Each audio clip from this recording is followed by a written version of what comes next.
before the show and after, and this is a song that gets brought up a lot.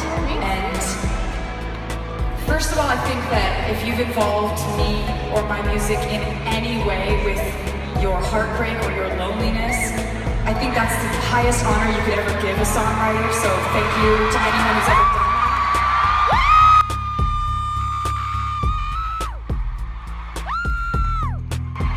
You know, I've done a lot of thinking about heartbreak and what it is to lose someone. And, you know, I think the worst part about having your heart broken and losing someone, whether you lost a friend or you lost someone you were in love with, is that if you think about what it is to fall in love, it involves a lot of bravery and vulnerability. To let someone in your life, you decide that you're going to trust them. You decide that you're going to let them see every aspect of your personality in your life. Things you might be insecure about, you're going to let them see those things. You're going to introduce them to people you know. You're going to let somebody in. And I think the worst part about having your heart broken or being betrayed or losing someone is that it makes you regret those brave things that you did in the beginning of the relationship. You sit there and you think, I'm so stupid. Why did I let them in? I should have played games. I should have messed with their head. You're supposed to do that. You're not supposed to just let people in and trust them immediately. Everybody tells you that. Why am I so stupid? And I think that's the worst part of heartbreak. Because let me just tell you that letting people in, trusting people, and being generous with your heart, those are beautiful things to do. Those are not stupid things to do.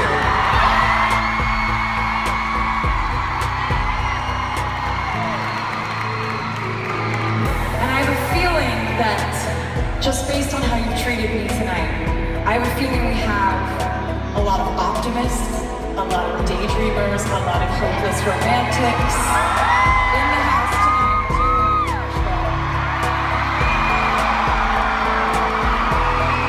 I had a feeling about that. Those are my favorite people to hang out with. You know, I think cynics, they might get hurt less, they may get fooled less, they may be betrayed less than us. But I think that if you're open and you are generous and you are vulnerable and you're not cynical about love and life and happiness and excitement, I want that life for you, because I think you'll have a much more beautiful life.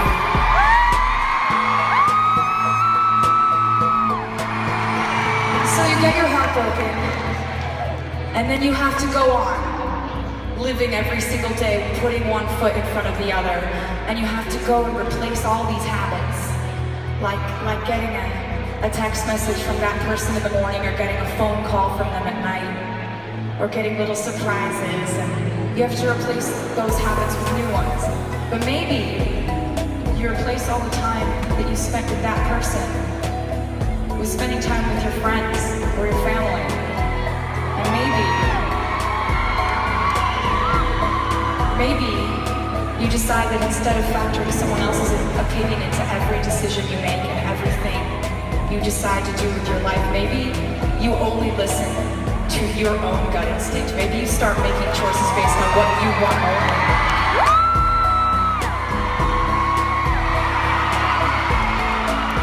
And you know, I think whether it's a few months or a year, one day you wake up and you don't have to think about replacing those habits anymore.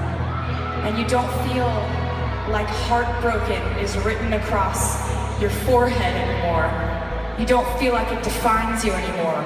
Whether it is 1 month or a year or 2 years later, one day you wake up and you look in the mirror and you're clean. Think I'm finally clean.